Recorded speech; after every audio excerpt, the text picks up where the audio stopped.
आदाब, सत श्री अकाल, नमस्कार। न्यूज़ प्लस वन से मैं शगुफा परवीन। हम आपको बता रहे हैं इस्लामिक इतिहास के बारे में। हज़रत मूसा का जन्म। कहते हैं कि हज़रत मूसा की माँ के पेट में जब हज़रत मूसा आए तो हमल की कुछ निशानियाँ ज़ाहिर ही ना हुई। यही वजह है कि उन पर कोई दाई भी मुकर्रर ना हुई। जब हज़रत मूसा पैदा हुए तो उनकी माँ ने ताबूत बनवाया। फिर हज़रत मूसा को दूध पिलाकर आँखों में सुरमा लगाया।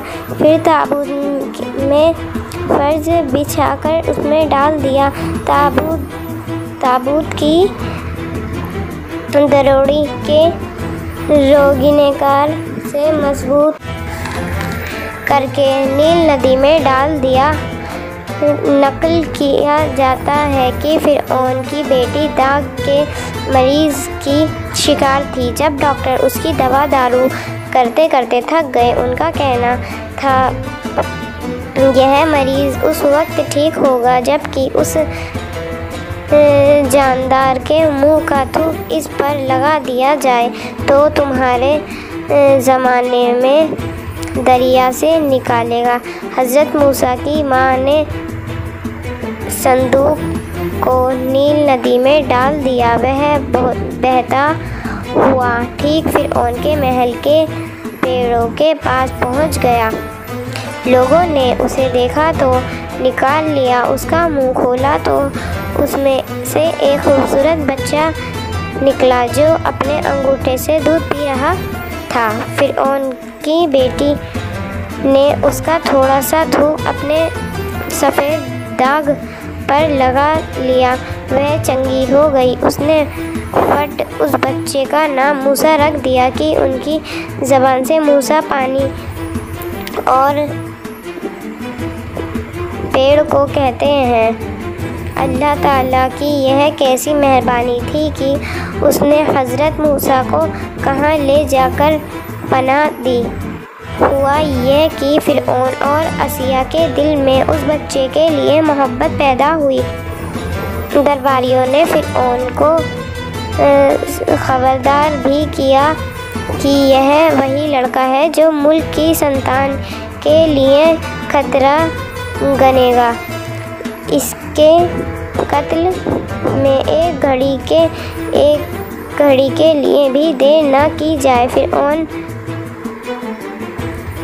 बच्चे को कत्ल करने के लिए तैयार हो गया, मगर घरवाली को हज़रत मूसा से ऐसा लगाव हो गया कि उन्होंने साफ मना कर दिया कि इसे कत्ल मत करो, यह हमको नफ़ा देगा और यह तो इतना खूबसूरत है कि इसे हम अपना बेटा बनाएंगे। फ़िरऔन को उनकी बात माननी पड़ी। फ़िरऔन हज़रत मूसा को दूध पिलाने वाली दाई की ज़रूरत पड़ी, इसलिए कि वह किसी औरत का दूध पी ही नहीं रहे थे।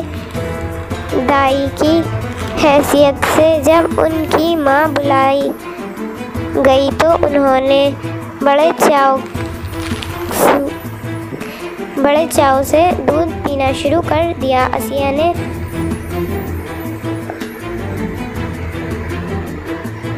उनकी नौकरानी मुकर्रर करके हज़रत मूसा को उनके हवाले कर दिया और कहा कि हफ्ते में एक बार महल में उनको लाया करे। अल्लाह की कैसी मेहरबानी थी कि हज़रत मूसा लौट फिरकर अपनी माँ की गोद में पलने बढ़ने लगे। जब हज़रत मूसा 1 साल के हो गए तो आसिया फ़िरऔन के पास लेकर गई। फ़िरऔन ने उन्हें अपनी गोद में बैठा लिया प्यार से। फिर हज़रत मूसा ने ज़ोर से उनकी दाढ़ी पकड़कर खींच ली तो उनके कई बाल उखड़ आए। हज़रत मूसा हंसने लगे। फ़िरऔन को गुस्सा आ गया। उन्होंने हज़रत मूसा के कत्ल करने का हुक्म दिया। बीवी आसिया को फ़िरऔन से फरियाद करनी पड़ी। बोली, छोटे बच्चे की हरकत के अकल के तराजू पर तोला नहीं जा सकता।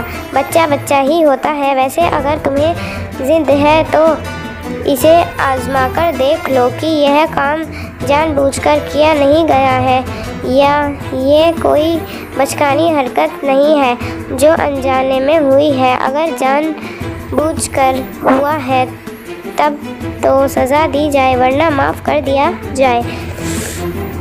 आजमाइश के लिए एक थाल याकुत का और एक अंगारों का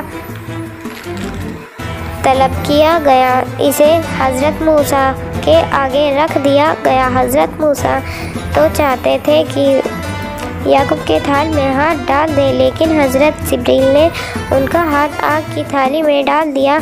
आपने अंगारा उठाकर मुंह में रख लिया, चुनाचे थोड़ी सी उनकी ज़बान मुबारक जल भी गई और ग्रह पड़ गई। फिर उन्होंने जब यह हाल देखा तो उसके दिल में जो बदले की आग थी वह तो बुझ गई।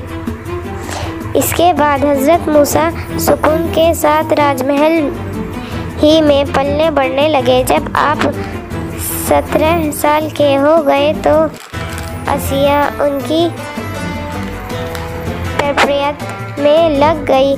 400 गुलाम ज़बरदस्त कपड़े वाले सजे सजाए ताज के साथ और गले में हार डाले हुए हज़रत मूसा की खिदमत में लग गए। हज़रत मूसा अब बड़ी शान के साथ रहते थे। जिस वक्त वह शाही शान के साथ महल से निकलते तो लोग यही सोचते कि यह फ़िरऔन का बेटा है।